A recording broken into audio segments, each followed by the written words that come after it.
tradicional. Hoy vamos a escuchar a uno de esos innovadores grupos y con él vamos a despedirnos. Se llama Avientu, son de Riosa. Este videoclip, Estrelles en Sin Nome, está dedicado a la gente que se gana la vida en la calle. Son estrellas perdidas. El tema se incluye en su próximo trabajo, el tercero, y que grabarán en febrero. Como les decimos, con ellos nos despedimos. Hasta mañana.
Pues aquel que pasaba paróse a escuchar estrellas en Sin Nome, sin fama, sin follón.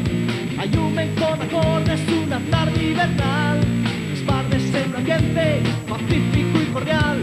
El aire está la música de un puro folk.